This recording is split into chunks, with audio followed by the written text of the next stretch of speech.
Órale. Acomódense, mi gente, y súbanle al volumen, que les traigo una historia de las que calan hondo, de las que se sienten en el alma y nos recuerdan que en esta vida, por más dura que se ponga la chamba, siempre hay espacio para un milagro. Esta no es cualquier historia. Es el relato de un viejo lobo de la carretera, de esos que han visto de todo en el asfalto, pero que nunca se imaginaron lo que el destino les tenía guardado en una polvorienta orilla del camino.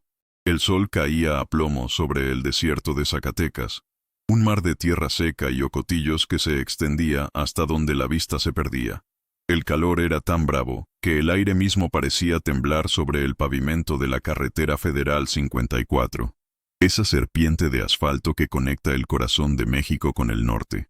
Dentro de la cabina de mi Kenworth T680, al que de cariño llamo El Valiente, el aire acondicionado luchaba una batalla honorable, pero perdida contra el infierno exterior.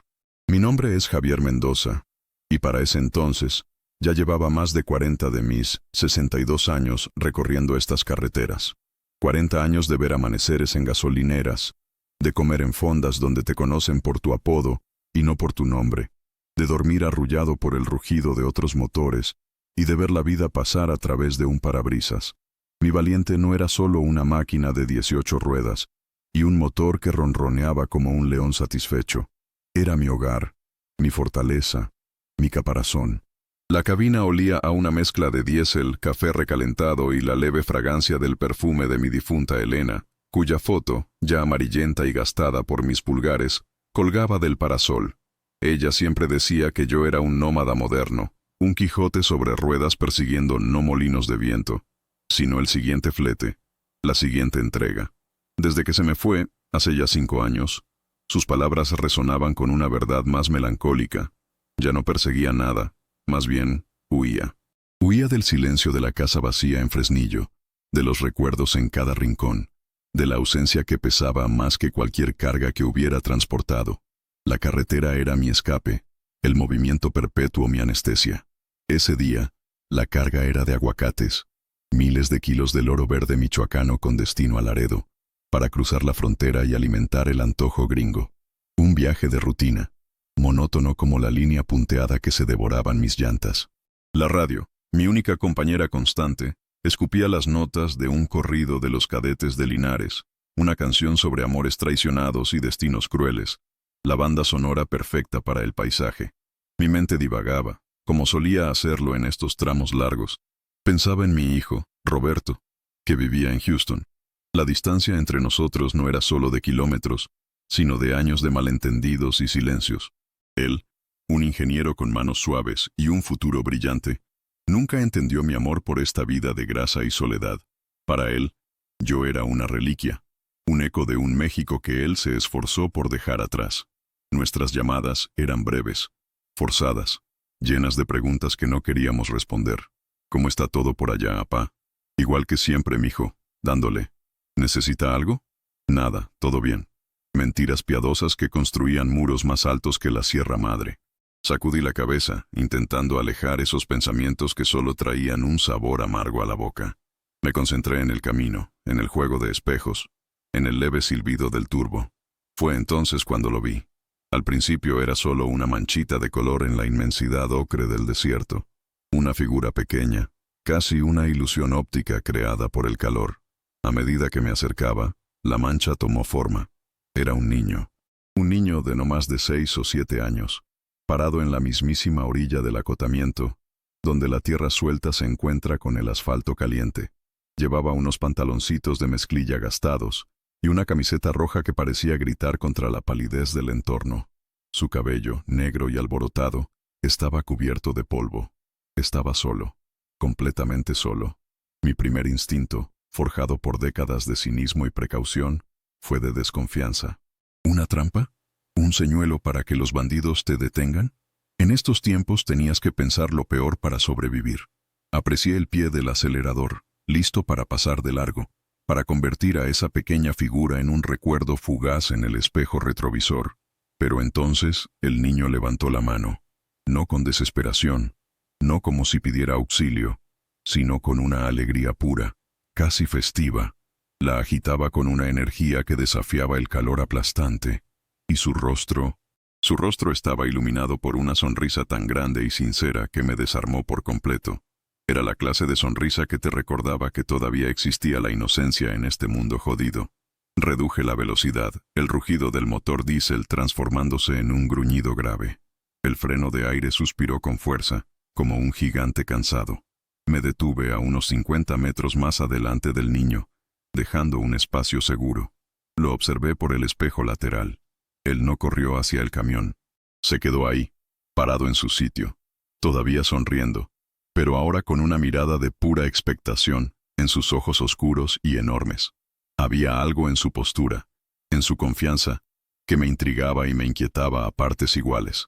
Apagué la música del corrido, sumiendo la cabina en un silencio tenso, solo roto por el ralentí del motor y el zumbido del aire acondicionado. Abrí la puerta y el calor me golpeó como un puño. El olor a tierra seca y a creosota quemada por el sol llenó mis pulmones. Mis botas de trabajo crujieron sobre la grava del acotamiento mientras caminaba hacia él. Cada paso se sentía pesado, cargado de una responsabilidad que no había pedido. «¿Qué haces aquí solo, campeón?», le pregunté cuando estuve a una distancia prudente. Mi voz sonó más ronca de lo normal. El niño no contestó de inmediato. Inclinó la cabeza, entrecerrando los ojos para estudiar la parrilla cromada de El Valiente, los faros, el águila pintada en la puerta. Sus ojos recorrieron cada detalle con la minuciosidad de un inspector de aduanas. Luego, sus ojos se encontraron con los míos. La sonrisa se ensanchó aún más, si es que eso era posible, y con una voz clara, infantil, llena de una esperanza que me partió el alma, gritó la pregunta que se quedaría grabada a fuego en mi memoria. ¿Ese es el camión de mi papá? El impacto de sus palabras fue físico. Sentí como si el aire me faltara, como si el sol zacatecano hubiera decidido concentrar todo su poder sobre mi nuca. Por un instante, el mundo se detuvo. El zumbido del motor de El Valiente, el lejano murmullo del tráfico, el silbido del viento del desierto. Todo se desvaneció. Solo quedaba el eco de esa pregunta, flotando en el aire caliente entre un niño polvoriento y un viejo camionero. ¿Ese es el camión de mi papá? Miré mi camión, mi Valiente, con sus cicatrices de 1000 batallas en la carretera, su cromo brillante bajo el sol inclemente, el águila pintada en la puerta que Elena decía que se parecía a mi espíritu libre. Y luego miré al niño. Sus ojos, 2 pozos oscuros y profundos, no reflejaban duda, sino una certeza jubilosa. Para él, en ese momento, yo no era Javier Mendoza, un transportista de aguacates. Yo era la respuesta a una espera, la llegada de su héroe. Mi garganta se cerró. ¿Qué se supone que debía responder a eso? Una negativa simple y directa se sentía cruel, como pisotear una flor en medio de la aridez. Mentirle era impensable, una crueldad de otro tipo. Me quedé mudo, con el corazón martillándome en el pecho, un tambor desbocado que marcaba el ritmo de mi confusión. Me agaché lentamente, hasta que mis rodillas protestaron, para quedar a su altura. Quería verle la cara de cerca, descifrar el universo que se escondía detrás de esa pregunta. «¿Cómo te llamas, campeón?», pregunté, mi voz un susurro ronco. Mi pregunta era una forma de ganar tiempo, de anclarme de nuevo a la realidad. «Mateo», respondió sin dejar de sonreír. «Me llamo Mateo. Y tú eres mi papá, ¿verdad? Ya tardaste mucho». La naturalidad con la que lo dijo, la acusación juguetona en su tono, como si estuviera regañando a su padre por llegar tarde a un partido de fútbol, me golpeó con más fuerza que la primera pregunta. Este niño no estaba perdido en el sentido tradicional. Estaba esperando. Con una fe inquebrantable, estaba esperando a su padre en medio de la nada. «No, Mateo», empecé a decir, y la palabra «no» se sintió como vidrio molido en mi boca. La sonrisa en su rostro vaciló por primera vez, una nube diminuta pasando frente a su sol personal. «Mi nombre es Javier, y este es mi camión. Se llama El Valiente». Le señalé el nombre pintado con letras elegantes sobre el águila. Él siguió mi dedo, leyendo las letras con dificultad. «El, va, lien, te», silabeó. Luego me miró, la confusión empezando a ganar terreno a la certeza. «Pero el camión de mi papá es igualito, rojo, grande y con un águila. Y él me dijo que me esperara aquí. Dijo que iba a volver pronto». Ahora su voz era más pequeña, teñida de una incipiente ansiedad.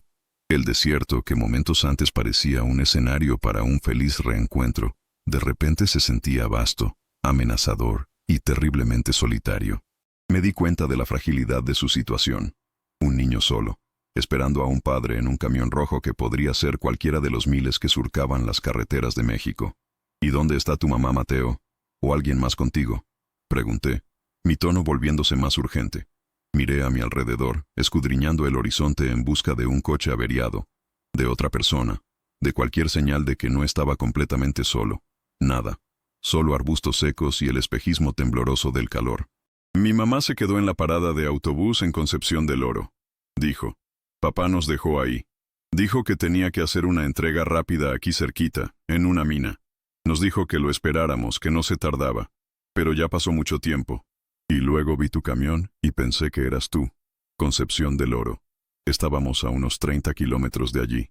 La historia empezaba a tener una lógica desgarradora. Un padre camionero, probablemente tratando de ganar un dinero extra con un flete local, había dejado a su familia en un lugar seguro mientras hacía una carrera rápida. Pero algo había salido mal. El «no me tardo» de un mexicano puede significar cualquier cosa, desde una hora hasta una eternidad. Pero esto ya se sentía como demasiado tiempo. Bueno, Mateo, dije, tomando una decisión que cambiaría el rumbo de mi viaje y, en muchos sentidos, el de mi vida. Sube a El Valiente. Hace mucho calor aquí afuera. Vamos a buscar un lugar con sombra y un agua fresca, y luego veremos cómo encontramos a tu papá. ¿Te parece? La decepción en su rostro era palpable, pero también había una chispa de alivio. La certeza de que yo no era su padre se había asentado, pero la oferta de ayuda era un salvavidas en su mar de incertidumbre. Asintió en silencio, sus grandes ojos fijos en los míos. Le tendí la mano, una mano grande, callosa, manchada de grasa y de vida. Él la tomó sin dudar. Su mano era pequeña, suave y cubierta de una fina capa de polvo. En ese contacto sentí una corriente eléctrica, una conexión que trascendía la casualidad. Era el peso de la responsabilidad, sí, pero también era algo más. Era el eco de una paternidad que creía olvidada, un instinto protector que había mantenido dormido durante años. Subir a Mateo a la cabina de El Valiente fue todo un ritual. Le mostré cómo usar los 3 escalones, cómo agarrarse de la barra de metal. Sus ojos se abrieron como platos al ver el interior. Para él, no era una simple cabina de camión. Era la cabina de un cohete espacial. Miró la litera, la pequeña nevera, la constelación de botones e interruptores en el tablero, la palanca de 18 velocidades. «Órale», exclamó, la palabra cargada de asombro. «Es igualita a la de mi papá». Le di una botella de agua fría de mi nevera. Se la bebió de un trago, con la avidez de quien lleva horas bajo el sol. Mientras bebía, yo me comunicaba por la radio. Usé el canal 19, el canal de los transportistas. «Atención, colegas en la 54, tramo Zacatecas-Saltillo. Habla el errante. ¿Alguien tiene informes de un Kenworth rojo, modelo reciente, con un águila pintada en la puerta? El operador se llama Ricardo, según creo. Traigo a su hijo conmigo. El niño está bien, pero lo estoy buscando». Hice una pausa. La estática respondió. Esperé. Nada. Volví a intentarlo, dando más detalles de mi ubicación. El silencio de la radio era más elocuente que cualquier respuesta. Era la confirmación de que estábamos solos en esto. Me senté en mi asiento, el cuero gastado crujiendo bajo mi peso. Miré a Mateo. Se había acurrucado en el asiento del copiloto, ya más tranquilo, observando el mundo desde la altura privilegiada de la cabina. Estaba a salvo, por ahora, pero mi mente era un torbellino. Tenía una carga de aguacates que debía estar en la frontera en menos de 24 horas. Cada minuto de retraso era dinero perdido y un cliente insatisfecho. Pero, ¿cómo podía seguir mi camino? ¿Cómo podía dejar a este niño en una estación de policía o en un DIF para que se perdiera en el laberinto de la burocracia, sin saber si su padre estaba herido, averiado o algo peor en algún camino de terracería? La foto de mi Elena pareció mirarme desde el parasol. Ella siempre supo qué hacer. Siempre tuvo la brújula moral que a mí a veces me fallaba. «Haz lo correcto, Javier», parecía decirme su sonrisa desvaída. No lo que es fácil, sino lo correcto. Y lo correcto era claro como el agua. Mi carga de aguacates tendría que esperar. Mi destino ya no era Laredo. Mi destino, por ahora, era encontrar a un hombre llamado Ricardo, el padre de un niño que por un breve y mágico momento creyó que era el mío. Puse en marcha a El Valiente, el motor volviendo a rugir con propósito. Pero en lugar de girar hacia el norte, hacia la frontera, di una vuelta en U, amplia y lenta, sobre el asfalto caliente. Pusimos rumbo al sur, de vuelta a Concepción del Oro. Mi plan era simple: encontrar a la madre y empezar la búsqueda desde allí. Era un plan lleno de incertidumbres, pero como diría Napoleón Hill, un hombre al que mi padre solía citar, un propósito definido es el punto de partida de todo logro. Y en ese momento, mi propósito definido tenía nombre y apellido: Mateo. El viaje de regreso a Concepción del Oro fue extrañamente silencioso. Mateo, agotado por el sol y la emoción, se quedó dormido casi al instante. Se acurrucó en el enorme asiento del copiloto, usando su pequeño brazo como almohada. Su respiración suave y rítmica, un contrapunto a la poderosa vibración del motor. Verlo dormir con esa paz, con esa confianza implícita en que yo, un completo extraño, lo mantendría a salvo, me revolvió algo por dentro. Me recordó a Roberto cuando era pequeño, en los raros viajes que hacía conmigo. Se dormía de la misma manera, con un abandono total, como si la cabina del camión fuera el lugar más seguro del mundo. ¿En qué momento perdimos eso? ¿En qué curva del camino se desvió nuestra relación hasta convertirse en un páramo de formalidades? La carretera se desenrollaba frente a mí, pero mi mente viajaba por otras rutas, las de la memoria y el arrepentimiento. Cada kilómetro que nos acercaba a Concepción del Oro era un kilómetro que me alejaba de mi horario, de mi responsabilidad profesional. Sentía el peso de esa decisión en mis hombros. En nuestro mundo, el de los transportistas, la palabra es ley. Si dices que llegas el martes, llegas el martes. No hay excusas. Un retraso puede significar contratos perdidos, reputaciones manchadas. Yo había construido mi reputación a lo largo de 40 años, con sudor y kilómetros. Javier Mendoza es cumplidor, decían en las centrales de carga. Y ahora, por un niño que ni siquiera conocía, estaba poniendo todo eso en riesgo. Pero entonces miraba de reojo a Mateo, su pequeño pecho subiendo y bajando, y la duda se disipaba. Había decisiones que se tomaban con la cabeza y otras que se tomaban con el corazón. Y esta, sin lugar a dudas, pertenecía a la segunda categoría. Llegamos a Concepción del Oro cuando el sol empezaba a inclinarse hacia el oeste, pintando el cielo de naranjas y morados. Es un pueblo minero, antiguo, con calles estrechas y casas de adobe que parecen haber brotado de la misma tierra rojiza. La parada de autobús que Mateo había mencionado no era una terminal formal, sino más bien una pequeña caseta de cemento junto a la carretera principal, con una banca y un techo de lámina que ofrecía una sombra miserable. Estaba vacía. No había rastro de una mujer esperando. Mi corazón dio un vuelco. La primera pieza de nuestro frágil plan no encajaba. Mateo, despierta, campeón. Ya llegamos, le dije suavemente, tocándole el hombro. Se desperezó, confundido por un momento, y luego sus ojos se iluminaron al reconocer el lugar. Aquí es, aquí nos dejó mi papá, dijo señalando la caseta. Dijo, espérenme aquí, mi reina. Voy y vengo como una bala. Pero mi mamá se cansó de esperar. Dijo que iba a buscar un teléfono para hablarle a mi tía Leti. Un teléfono. En un pueblo como este, eso podía significar la única caseta telefónica pública o una tiendita que ofreciera el servicio. Estacioné a El Valiente en un terreno baldío junto a la carretera, un espacio lo suficientemente grande para no estorbar. El pueblo no estaba diseñado para monstruos de mi tamaño. Bueno, vamos a buscarla. ¿Recuerdas hacia dónde se fue?, le pregunté. Mateo arrugó la nariz pensando. Creo que para allá, dijo, señalando vagamente hacia el centro del pueblo. Dijo que iba a la tienda grande. Decidimos que la mejor estrategia era empezar por el lugar más lógico, la plaza principal. Dejé a El Valiente bien cerrado, con la alarma puesta, aunque en un pueblo así, un camión de ese calibre era más una atracción turística que un objetivo para los ladrones.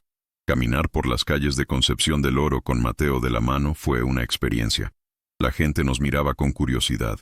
Un hombre viejo y curtido como yo, con botas de trabajo y gorra de camionero, de la mano de un niño pequeño y polvoriento. Parecíamos sacados de una película. Mateo, por su parte, parecía ajeno a las miradas. Su única preocupación era encontrar a su mamá. Nuestra búsqueda nos llevó a una pequeña fonda llamada El Buen Sabor. El olor a guisado y a tortillas recién hechas nos atrajo como un imán.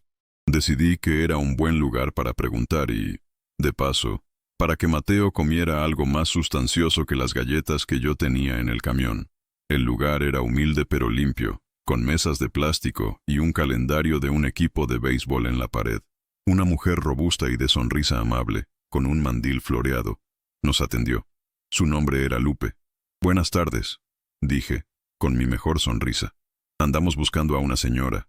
Estaba con su hijo, este campeón de aquí. Se llama Mateo. ¿De casualidad no ha visto a una mujer que anduviera buscando un teléfono?» Lupe miró a Mateo, y su rostro se suavizó al instante. «Claro que sí. Pobrecita. Estaba bien mortificada. Llegó hace como 2 horas, preguntando por un teléfono. Le dije que el de la tienda de Don Nacho a veces falla, que mejor usara el mío». Mi corazón dio un salto de esperanza. La habíamos encontrado, o al menos su rastro. ¿Y sabe a dónde fue? ¿Sigue aquí?, pregunté ansioso. Lupe negó con la cabeza, y mi esperanza se desinfló un poco. No. Hizo una llamada. Parecía muy angustiada. Después me pidió un vaso de agua y se fue. Dijo que su esposo no le contestaba y que iba a buscarlo. Que a lo mejor se le había descompuesto la troca en el camino a la mina La Providencia. Se fue caminando por ese camino de tierra. La mina, La Providencia, el camino de tierra. La historia de Mateo cobraba cada vez más sentido, pero también se volvía más preocupante. Un camión descompuesto en un camino de terracería podía significar cualquier cosa. «Siéntense, siéntense», dijo Lupe, guiándonos a una mesa. «Este niño debe tener hambre. Les preparo unas quesadillas. No se preocupen, corren por la casa». Insistí en pagar, pero ella no me dejó. «Usted está haciendo una buena obra. Lo menos que puedo hacer es darles de comer. En este mundo hay que ayudarnos los unos a los otros». Las palabras de Lupe, su generosidad desinteresada, me recordaron a mi Elena. Era parte de esa red invisible de gente buena que sostiene al mundo. Era, sin saberlo, la primera aliada en mi nueva misión, mi primer miembro de lo que Gil llamaría una mente maestra. Mientras Mateo devoraba las quesadillas de queso y flor de calabaza con un apetito voraz, Lupe nos contó lo poco que sabía. La madre de Mateo se llamaba Rosa. Estaba muy asustada. Su esposo, Ricardo, era un buen hombre, pero últimamente andaba muy presionado, buscando chambitas extra para salir de una deuda. El viaje a la mina era uno de esos trabajos de último minuto. «Ese camino a la Providencia no es bueno para un tráiler tan grande», dijo Lupe, con el ceño fruncido. «Es angosto y hay muchas curvas. Don Arnulfo, el dueño de la mina, a veces contrata a los traileros para sacar el mineral, pero prefiere camiones más chicos, tipo Thornton». La información era oro puro. Ahora tenía un nombre para la madre, Rosa, y un destino probable, la mina La Providencia. Pero también tenía una nueva preocupación, el camino. Manejar un Kenworth de 18 ruedas en un camino de terracería angosto era una receta para el desastre. Terminé mi café, mi mente trabajando a toda velocidad. Tenía que tomar otra decisión. ¿Me arriesgaba a meter a El Valiente en ese camino? ¿O buscaba otra forma de llegar? Dejar el camión en el pueblo no era una opción. Era mi casa, mi herramienta de trabajo y contenía una carga valiosa. «Lupe, ¿usted cree que la señora Rosa haya llegado muy lejos a pie?», pregunté. «No lo creo. El sol está muy fuerte. A lo mejor pidió un aventón o se detuvo en alguna de las casitas que hay por el camino», respondió. Agradecí a Lupe con toda la sinceridad de mi corazón. Le prometí que volvería para pagarle, y le dejé mi número de celular por si Rosa regresaba. Salimos de la fonda con el estómago lleno y un plan de acción más claro. Teníamos que recorrer el camino a la mina, con cuidado. De vuelta en El Valiente, con Mateo ahora como mi copiloto oficial, enfilé la nariz del camión hacia el camino de tierra que Lupe nos había indicado. El pavimento terminó abruptamente, dando paso a una vereda de tierra rojiza y piedras sueltas. El Valiente protestó, su suspensión resoplando ante el terreno irregular. Avancé en primera, a paso de tortuga. Los árboles y arbustos a los lados del camino arañaban la pintura de la cabina, un sonido que para un camionero es como el de unas uñas rasgando una pizarra. Cada metro era una prueba de pericia y de paciencia. El sol se reflejaba en el polvo que levantábamos, creando una nube dorada que nos seguía como un fantasma. Habíamos avanzado quizás un par de kilómetros, en un silencio tenso, cuando Mateo gritó: «¡Ahí está! ¡Es mi mamá!». Miré hacia donde señalaba. A unos 100 metros, una mujer caminaba por la orilla del camino, dándonos la espalda. Llevaba un rebozo para cubrirse del sol. Su andar era lento, cansado. Toqué el claxon, 2 toques cortos y amigables para no asustarla. La mujer se detuvo y se giró. Su rostro, al principio lleno de aprensión, se transformó en una máscara de incredulidad, y luego de un alivio tan profundo que pareció que sus piernas iban a ceder. Era Rosa. Corrió hacia nosotros, tropezando con las piedras, mientras yo detenía el camión. Mateo ya estaba abriendo la puerta, sin poder esperar. Saltó de la cabina y corrió hacia su madre. Se encontraron en un abrazo desesperado, en medio de ese camino polvoriento, llorando y riendo al mismo tiempo. Me bajé del camión y me mantuve a distancia, dándoles su momento.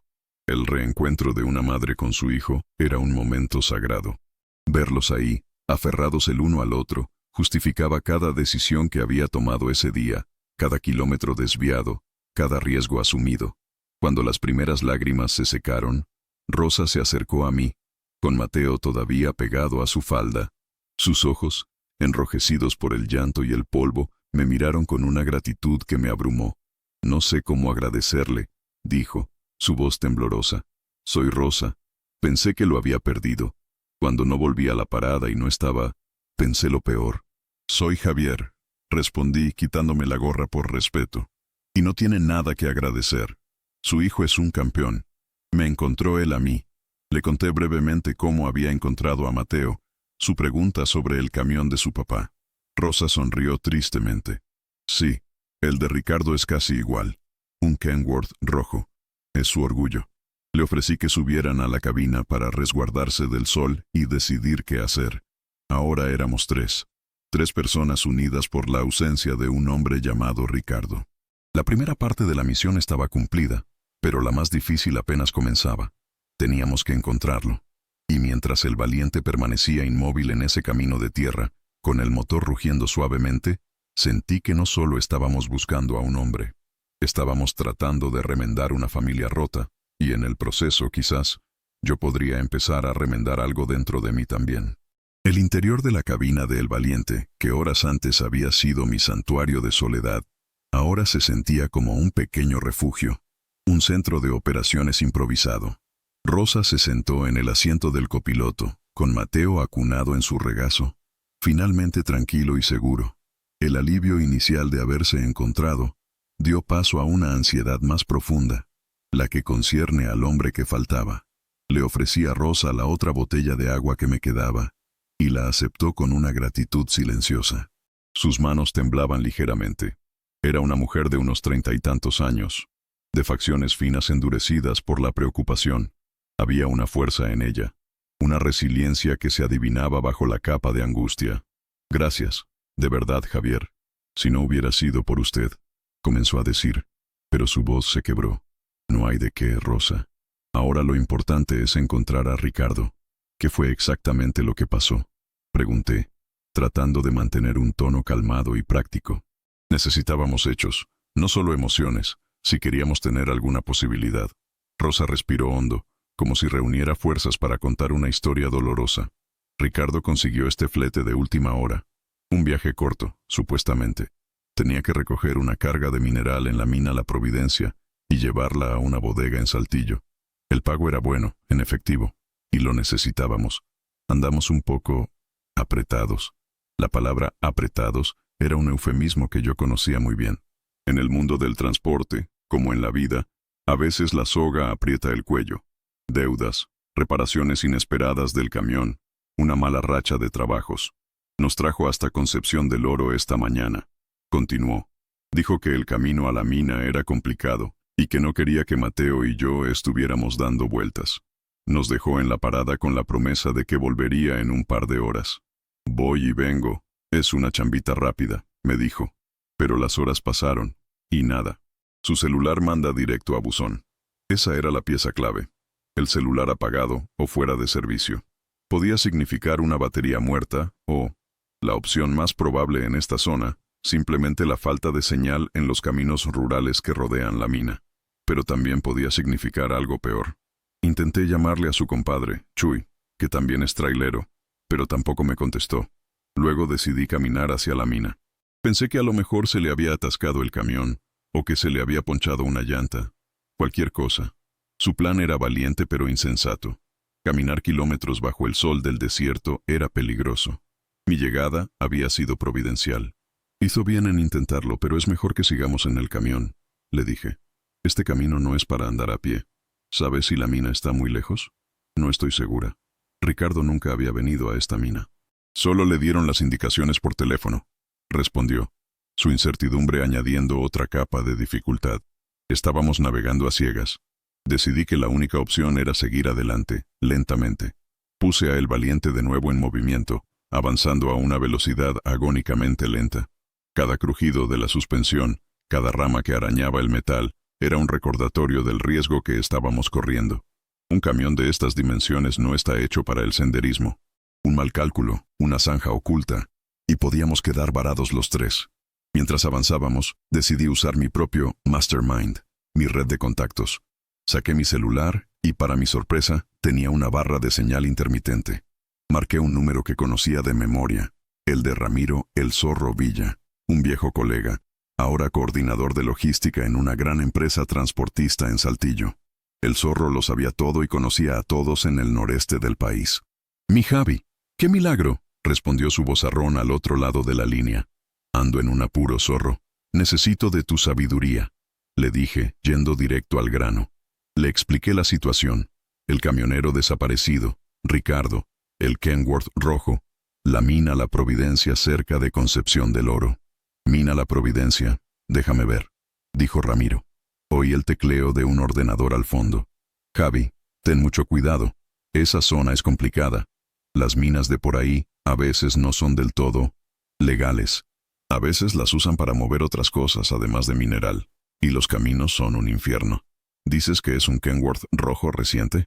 «Sí, un T680, según me describe su esposa», confirmé. «Con un águila pintada». «Conozco a casi todos los que tienen un águila pintada en el camarote», musitó el Zorro. «Hay uno, Ricardo Solís, le dicen el Gallo. ¿Te suena?» Rosa, que escuchaba atentamente, ahogó un grito. «Sí, así le dicen sus amigos. Ricardo Solís». La confirmación nos dio un subidón de adrenalina. Ya no era un fantasma. Tenía un nombre completo y un apodo. «Ok, Javi», dijo el Zorro, su tono ahora más serio. «El Gallo Solís. Buen muchacho, trabajador, pero algo desesperado últimamente. Oí rumores de que se metió en una bronca. Una deuda con la gente equivocada. No gente del narco, no te asustes, sino de esos prestamistas abusivos que te cobran intereses imposibles. A lo mejor este viaje era para pagarles». La historia de Rosa se confirmaba y se oscurecía al mismo tiempo. Esto ya no era un simple camión descompuesto. Había una subtrama de desesperación y deudas. «Voy a mover mis hilos, Javi», continuó Ramiro. «Voy a llamar a algunos contactos en la zona, a ver si alguien ha visto al Gallo o a su camión. Tú sigue avanzando con cuidado. Mantén el celular prendido. Te llamo si sé algo». Le di las gracias y colgué. La llamada me había dado información valiosa, pero también un nudo de miedo en el estómago. Si Ricardo le debía dinero a gente peligrosa, su desaparición podía tener connotaciones mucho más siniestras. Miré a Rosa. Había escuchado toda la conversación. Su rostro era una mezcla de terror y determinación. «Tenemos que encontrarlo, Javier», susurró. «Él no es malo, solo tomó una mala decisión. Y lo vamos a encontrar, Rosa. Lo vamos a encontrar», le aseguré, aunque mi propia confianza flaqueaba. La fe, como decía Hill, es un estado mental que se puede inducir mediante la autoafirmación. Y en ese momento, necesitaba afirmarme a mí mismo y a ella que había esperanza. Seguimos avanzando por el camino de tierra por lo que pareció una eternidad. El sol caía, alargando las sombras y haciendo que cada arbusto pareciera una figura amenazante. Después de unos 5 o 6 kilómetros, que nos tomaron casi una hora, vimos algo que nos heló la sangre. A un lado del camino, en una pequeña hondonada, había marcas de llantas. Unas llantas grandes, de tráiler. Y no eran marcas de un simple paso. La tierra estaba revuelta, removida, como si un vehículo pesado hubiera patinado, luchando por salir. Y junto a las marcas, un trozo de metal rojo, un guardabarros abollado y roto. Me detuve de inmediato. Bajé de la cabina y me acerqué a examinar la pieza. No había duda. Era de un Kenworth. Rosa bajó también, con el rostro pálido como el papel. ¿Es del camión de Ricardo?, preguntó con un hilo de voz. Es posible, admití, sin querer darle falsas esperanzas ni quitárselas del todo. Pero el camión no está aquí. Eso puede ser bueno. Significa que logró salir. Pero, ¿a qué costo? Las marcas en el suelo contaban una historia de lucha. Un vehículo atascado, quizás dañado. Seguí las huellas con la mirada. Parecían continuar por el camino, pero eran más débiles, como si el camión se hubiera alejado renqueando. Decidimos seguir.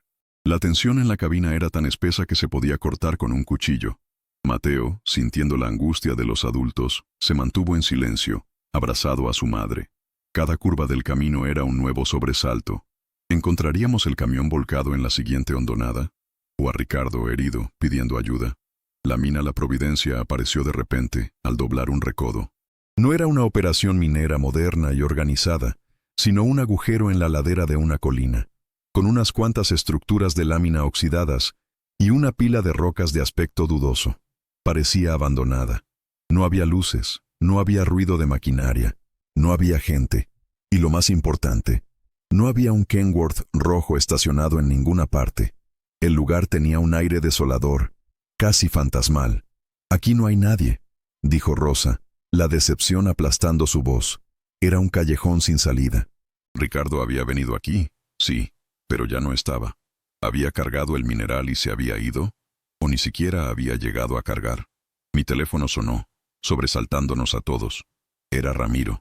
«Javi, tengo algo», dijo, su voz cargada de urgencia. Hablé con un trailero que trabaja para una de esas mineras. Vio al Gallo Solís esta tarde, pero no lo vio en La Providencia. Lo vio más al norte, por un camino que le dicen el Espinazo del Diablo, que va a dar a una bodega clandestina cerca de la carretera a Monclova. Dice que el camión del Gallo iba echando humo, que parecía dañado, y que no iba solo. Lo seguía una camioneta negra, de esas con vidrios polarizados. El Espinazo del Diablo, una bodega clandestina, una camioneta negra. Las piezas del rompecabezas encajaban para formar una imagen aterradora.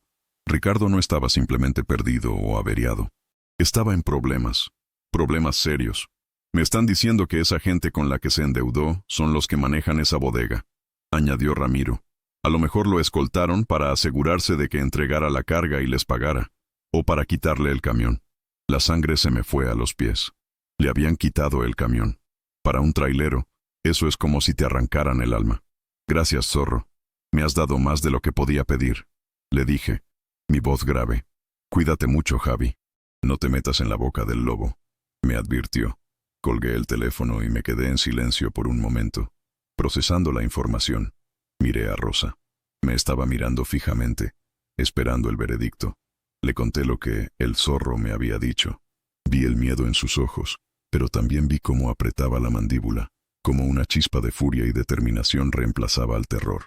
Tenemos que ir a esa bodega, dijo, sin un ápice de duda en su voz. Miré a Mateo, que nos observaba con sus ojos enormes y confusos. Llevarlos a una bodega clandestina, a un posible nido de delincuentes, era una locura. Pero dejarlos solos, o llevarlos de vuelta a la civilización para que esperaran noticias, se sentía como una traición. Estábamos en esto juntos. Tomé una de las decisiones más arriesgadas de mi vida. De acuerdo, iremos, pero haremos las cosas a mi manera, con mucho cuidado. Giré a El Valiente, una maniobra que requirió toda mi habilidad en ese espacio tan reducido, y enfilamos de nuevo hacia la carretera principal. Nuestro destino había cambiado una vez más. Ya no buscábamos un camión descompuesto. Íbamos a una confrontación, y mi viejo y leal valiente, mi caparazón y mi hogar, se había convertido en un improbable caballo de Troya, llevándonos hacia el corazón del peligro. El sol se había ocultado por completo, y la noche del desierto, con sus secretos y sus peligros, nos envolvía. El regreso a la carretera principal desde el camino de la mina se sintió como salir de una pesadilla para entrar en otra. La oscuridad lo cambiaba todo. Las sombras que antes eran largas ahora eran absolutas, devorando el paisaje y jugando con la mente. Mis faros cortaban la negrura, pero solo iluminaban un pequeño túnel frente a nosotros, dejando el resto del mundo a la imaginación. Y mi imaginación, alimentada por la llamada de El Zorro, estaba pintando escenarios muy poco alentadores. La información sobre la bodega clandestina y la camioneta negra había transformado nuestra búsqueda de un drama familiar a un potencial thriller de bajo presupuesto, y yo era el protagonista reacio. En la cabina, el ambiente era espeso. Rosa se mantenía en un silencio tenso, su mano nunca dejando el hombro de Mateo, que por suerte se había vuelto a quedar dormido. Su inocencia era una pequeña isla de paz en nuestro océano de ansiedad. Yo, por mi parte, me concentraba en conducir y en pensar. El Napoleon Hill que mi padre citaba hablaba de la planificación organizada, de convertir el propósito definido en acción a través de un plan lógico. Mi propósito era claro, encontrar a Ricardo. Pero mi plan era básicamente llegar y ver qué pasaba. Era una estrategia terrible, impulsiva, nacida de la urgencia y no de la razón. Necesitaba algo mejor. Necesitaba más aliados. Una vez que el valiente tocó de nuevo el asfalto de la carretera federal, me sentí un poco más en mi elemento. Aquí, yo conocía las reglas. Detuve el camión en el acotamiento, bajo la luz solitaria de una estrella que parecía un diamante sobre terciopelo negro. «Rosa, necesito hacer unas llamadas», le dije. «Necesitamos un plan. No podemos llegar a esa bodega como si fuéramos a una fiesta». Ella asintió, su rostro apenas visible en el resplandor del tablero. «Confío en usted, Javier». Esa confianza era una carga pesada y un gran honor. Primero, volví a llamar a Ramiro, el zorro. «Zorro, soy yo de nuevo. Necesito más que información. Necesito ayuda». Le expliqué mi intención de ir a la bodega. Hubo un silencio al otro lado de la línea. «Javi, eso es una locura. Esa gente no juega. No son sicarios, pero son duros. Si le quitaron el camión al gallo, no se lo van a devolver, por favor. No voy a pelear, zorro. Voy a hablar. Soy un viejo, no un pistolero. Pero no puedo dejar a esta mujer y a este niño así. Ricardo es uno de los nuestros, un colega». Usé la palabra colega a propósito. En el gremio de los traileros hay un código no escrito, una hermandad forjada en miles de kilómetros de soledad compartida. Además, añadí, jugando mi mejor carta, ¿te acuerdas de aquella vez en La Rumorosa, hace como 20 años? Cuando se me calentaron los frenos y tú me ayudaste a bajar, arriesgando tu propio camión. Otro silencio, más largo esta vez. «No me tienes que recordar eso, Javi», dijo finalmente, su voz más suave. «Está bien, escúchame, no vayas solo. Conozco a 2 tipos de confianza que andan por esa ruta. Son de los míos. Se llaman Pedro y Jorge, los hermanos Garza. Manejan un Freightliner azul, el Centauro. Les voy a decir que te busquen, que te echen aguas. 2 camiones llamarán menos la unción que uno, pero más que una flotilla. Les diré que se mantengan a distancia, por radio. Si las cosas se ponen feas, por lo menos pueden llamar a la Federal de Caminos y armar un escándalo». Una oleada de alivio me recorrió. No estaría solo. Tener a los hermanos Garza como respaldo, aunque fuera a distancia, era como tener una caballería esperando tras la colina. Mi mente maestra estaba creciendo. Ahora éramos yo, Rosa, el zorro en Saltillo y los Garza en la carretera. «Gracias, zorro. Te debo una grande», le dije. «No me debas nada. Solo cuídate ese pellejo curtido que tienes. Y manténme informado». Colgué y respiré hondo. El plan empezaba a tomar forma. No era brillante, pero era algo. Tenía que profundizar en mi propio pasado, en mi propia red. Pensé en los años, en las caras, en los favores hechos y recibidos. Y entonces, un nombre vino a mi mente. Un nombre que no había pronunciado en mucho tiempo. Comandante Valdivia. Felipe Valdivia. Un policía federal de caminos, ahora retirado, con quien había compartido muchos cafés en las largas noches de espera en los patios fiscales de la aduana. Un hombre recto, incorruptible, de esos que ya no se encuentran. Nos hicimos amigos por un respeto mutuo a nuestro trabajo.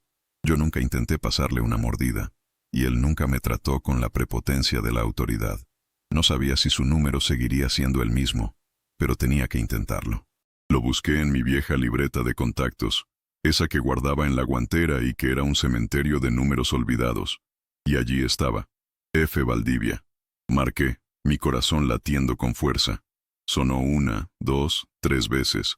Cuando estaba a punto de colgar, una voz rasposa contestó. «Bueno, comandante Valdivia, Felipe». Habla Javier Mendoza, el trailero de Fresnillo, el del Kenworth. Hubo una pausa. «¡Javi, cabrón! Creí que ya te habías jubilado para criar gallinas, exclamó la voz, y reconocí la risa ronca de Felipe. Casi, mi Felipe, casi. Pero la carretera me sigue llamando. Escucha, te llamo porque estoy en un lío y necesito un consejo de alguien que sabe cómo funcionan las cosas por debajo del agua. Le conté toda la historia, desde que encontré a Mateo hasta la información sobre la bodega clandestina. Felipe escuchó sin interrumpir. Cuando terminé, suspiró ruidosamente. Te metiste en un nido de alacranes, Javi. Conozco a esa gente. Son usureros. Prestan dinero a transportistas desesperados y luego los exprimen. Su negocio no es la violencia, es la intimidación. Te quitan el camión, que vale mucho más que la deuda, y lo desaparecen. Lo venden por partes en el mercado negro. Son ratas, no lobos. Pero una rata acorralada puede morder. ¿Qué me recomiendas, Felipe? No puedo irme y dejar a ese hombre a su suerte, insistí. No, claro que no, respondió Valdivia. Mira, ya no tengo placa, pero todavía tengo contactos. Y lo que es más importante, todavía tengo nombre. Voy a hacer una llamada a un comandante que está activo por tu zona. No le voy a pedir que haga una redada, porque eso podría poner a tu amigo Ricardo en más peligro. Pero le voy a pedir que se dé una vuelta por la zona, que su patrulla sea vista. La simple presencia de la ley a veces es suficiente para que las cucarachas se escondan. Les arruina el negocio, les da pánico. La idea era brillante, sutil, pero poderosa. No una confrontación directa, sino una presión psicológica. Crear un ambiente hostil para los delincuentes. Felipe, eso es perfecto, dije, sintiendo que por primera vez teníamos una ventaja estratégica. Una cosa más, Javi. Cuando llegues ahí, si decides hablar con ellos, no los amenaces. No vayas de gallito, habla de negocios. A esta gente solo le importa el dinero. Ofréceles un trato, una forma de que recuperen su lana sin más problemas. Hazles ver que tener a la ley husmeando y a un trailero muerto o desaparecido es malo para el negocio. Muy malo. Los consejos de Valdivia eran oro molido. Eran la pieza que faltaba en mi plan. Ahora tenía respaldo y una estrategia de negociación. Me sentí más fuerte, más preparado.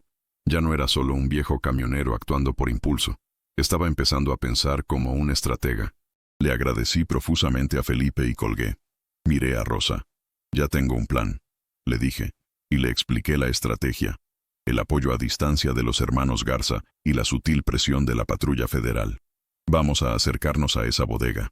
Pero no entraremos de golpe. Esperaremos a que las piezas estén en su lugar. Puse en marcha a El Valiente y nos dirigimos hacia el norte, hacia el punto que Ramiro me había indicado, cerca de la carretera a Monclova. Unos 40 minutos después, mi radio cobró vida. Errante, errante. Aquí Centauro.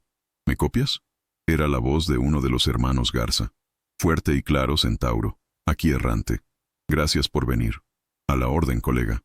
El zorro nos contó la movida. Estamos a unos 5 kilómetros detrás de ti. No te perderemos de vista. Lo que necesites, solo grita por el canal.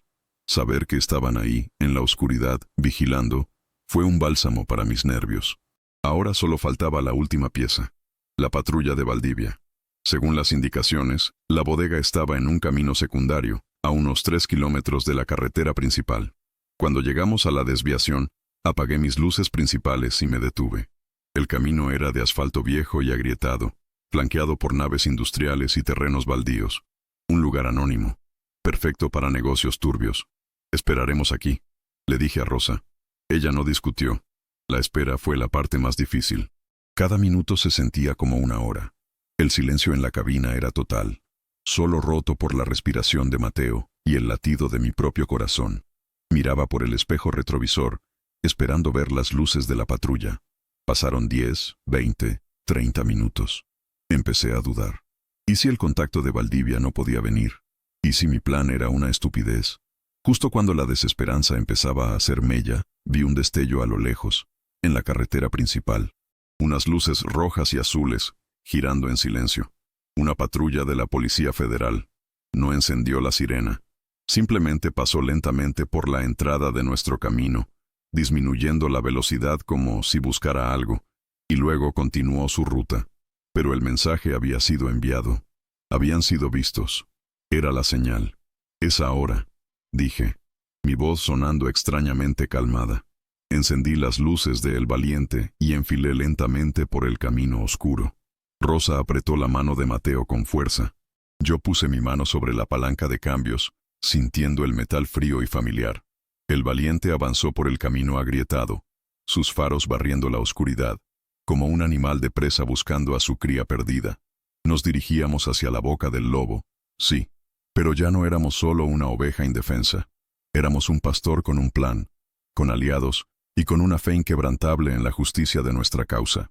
La bodega estaba al final del camino, un monstruo de lámina y cemento que se alzaba contra el cielo nocturno sin estrellas. No tenía letreros, ni nombre, solo un gran portón de metal corrido y una cerca de alambre de púas. Un foco solitario arrojaba una luz amarillenta y enfermiza sobre un patio polvoriento. Y allí, en medio del patio, bajo esa luz lúgubre, estaba él, el Kenworth T680 rojo, con el águila pintada en la puerta, el camión del Gallo Solís. Estaba inmóvil, como un animal herido y enjaulado. A su lado, una camioneta pick-up negra, una Ford Lobo con los vidrios polarizados, confirmando la historia de Ramiro.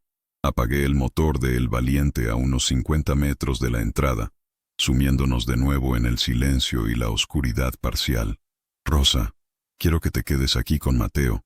Cierra las puertas con seguro y no salgas por nada del mundo. Si algo sale mal, si escuchas problemas, los hermanos Garza en la radio llamarán a la policía de inmediato. ¿Entendido? Mi tono no admitía discusión. Ella me miró, sus ojos llenos de un miedo terrible pero también de una confianza absoluta. Tenga cuidado, Javier. Lo tendré, le aseguré. Antes de bajar, miré la foto de mi Elena. Guíame, mi vieja, susurré. Abrí la puerta y el aire frío de la noche me golpeó. Caminé hacia el portón, mis botas haciendo un ruido sordo sobre el asfalto roto. No iba a actuar como un héroe de acción. Iba a actuar como lo que era. Un viejo camionero, cansado, pero decidido. Mi única arma era la experiencia, las palabras que Felipe Valdivia me había dado y la justicia de mi causa. Al llegar al portón, vi a dos hombres salir de una pequeña oficina lateral. No eran matones de película, musculosos y tatuados.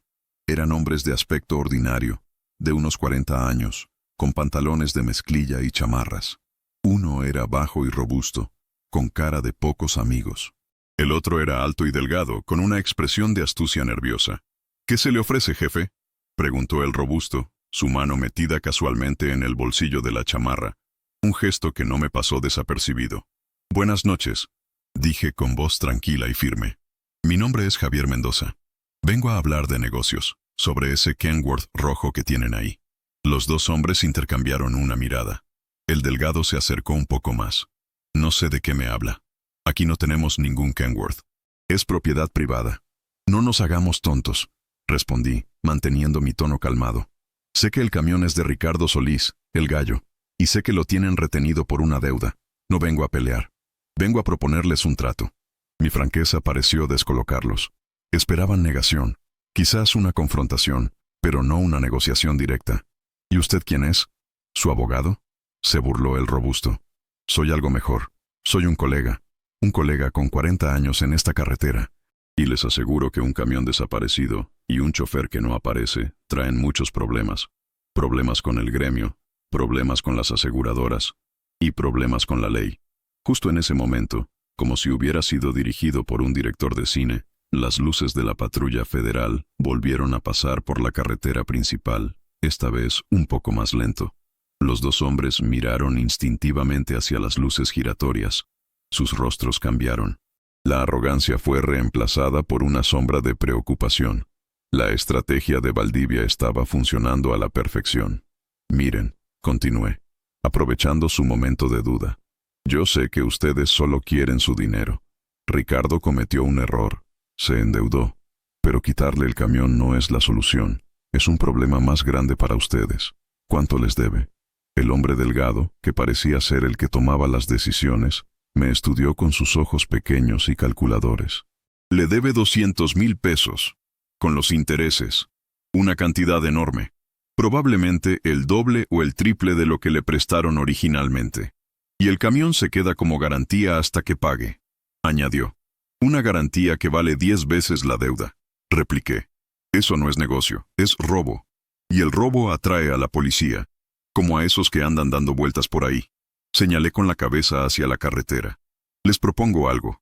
Devuélvanle el camión a Ricardo. Yo me hago responsable. Yo mismo me encargaré de que les pague hasta el último centavo. Le conseguiré fletes. Trabajaré con él, si es necesario. Mi palabra vale en este negocio. Pregunten por Javier Mendoza, el errante. La gente sabe que cumplo. Les estaba ofreciendo una salida honorable, una forma de recuperar su dinero sin el riesgo de una investigación policial. Estaba apelando a su sentido de negocio, no a su moralidad. ¿Y dónde está Ricardo?, pregunté directamente. El hombre delgado dudó, luego hizo un gesto hacia la parte trasera de la bodega. Está en la oficina. Está bien. Un poco asustado, pero bien. Un inmenso alivio me invadió. Estaba vivo. Déjenme hablar con él, y déjenme ver el camión. Los dos hombres se miraron de nuevo. La presencia de mi camión, la patrulla rondando, mi propuesta directa y mi reputación como aval crearon una combinación que no podían ignorar. Era una situación nueva para ellos. Finalmente, el hombre delgado suspiró. Está bien, pase. Pero sin trucos, abuelo. Me abrieron una pequeña puerta en el portón y entré al patio. El aire estaba cargado de olor a aceite y a metal. Caminé hacia la oficina, con los dos hombres siguiéndome de cerca. La puerta se abrió y allí estaba él. Ricardo Solís. Estaba sentado en una silla de plástico, con la cabeza entre las manos. Cuando levantó la vista y me vio, su rostro mostró una confusión total.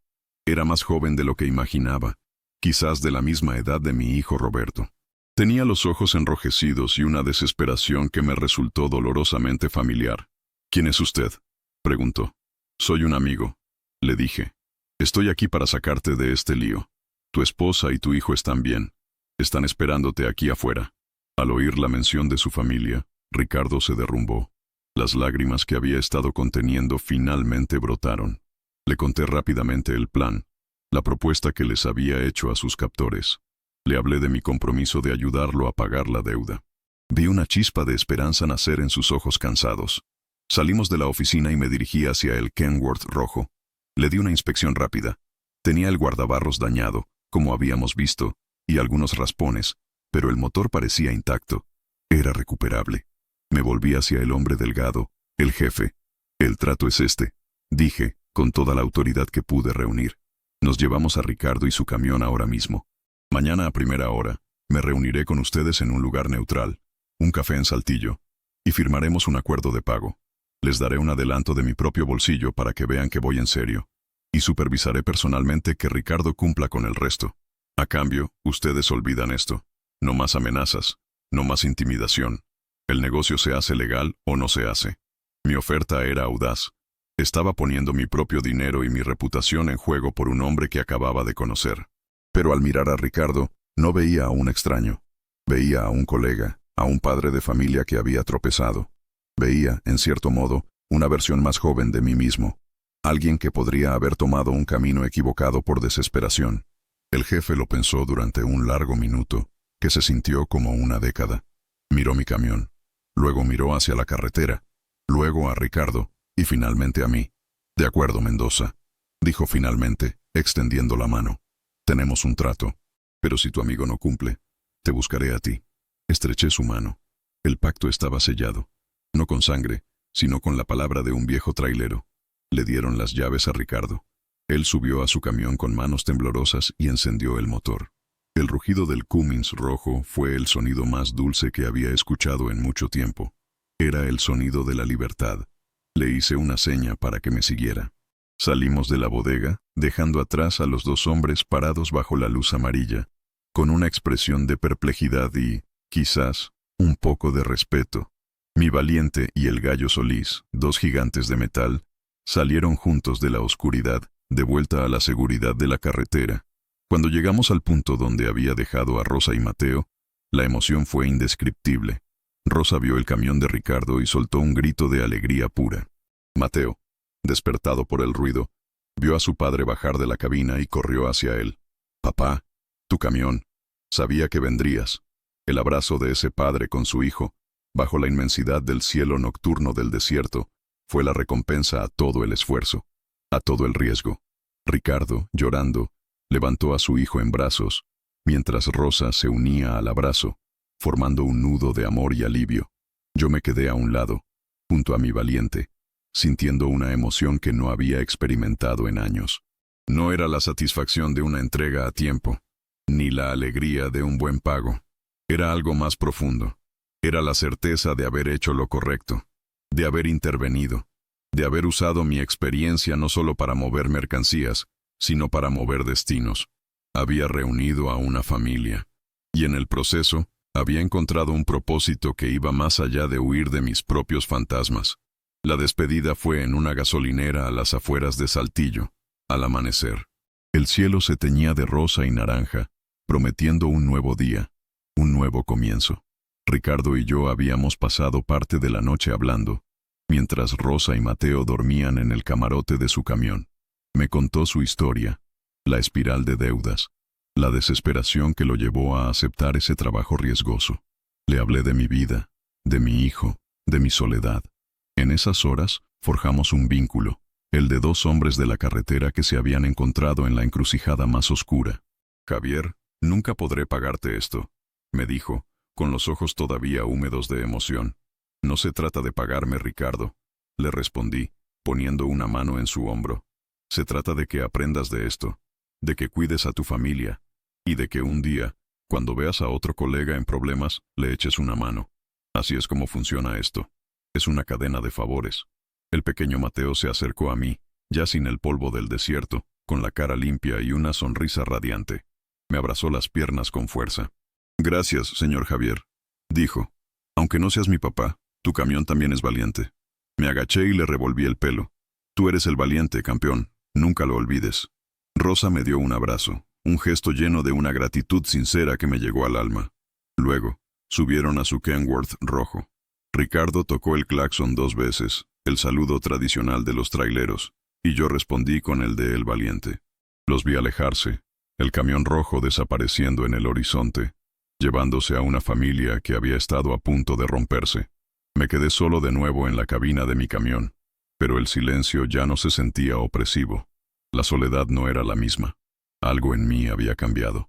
La foto de Elena parecía sonreírme con más calidez. Sentí que, por primera vez en mucho tiempo, ella estaría orgullosa de mí. Mi carga de aguacates llegaría tarde. Sí, probablemente perdería a ese cliente. Pero había ganado algo infinitamente más valioso. Había recuperado una parte de mí que creía perdida. La capacidad de conectar, de ayudar, de marcar una diferencia. Encendí el motor de El Valiente y me incorporé a la carretera rumbo al norte. Pero mi viaje ya no era una huida. Tenía un nuevo propósito. Saqué mi celular y busqué el número de mi hijo, Roberto. Mi dedo tembló sobre el botón de llamar. Siempre era yo el que esperaba su llamada. Siempre era yo el que respondía con monosílabos. Quizás era hora de cambiar eso. Quizás era hora de ser yo quien diera el primer paso para reparar mi propia familia rota. Respiré hondo y presioné el botón. El teléfono sonó 1, 2 veces. «Bueno, papá», contestó la voz de mi hijo, sorprendida. Y por primera vez en años, supe exactamente qué decir. La carretera se extendía ante mí, no como un camino de soledad, sino como un camino de posibilidades. Y así termina este relato, mi gente querida. Una historia que nos enseña que a veces, el desvío más inesperado nos lleva al destino correcto. Que la fuerza no está en los músculos, sino en un corazón dispuesto a ayudar. Y que nunca es tarde para remendar los caminos, tanto los de asfalto como los del alma. Espero que les haya gustado este viaje. Si fue así, no se olviden de dejar su like, que eso nos ayuda un montón. Y cuéntenme en los comentarios, ¿desde qué ciudad o país nos están escuchando? Queremos saber hasta dónde llegan nuestras historias para mandarles un saludo y un fuerte abrazo en el próximo video. Ánimo y hasta la próxima.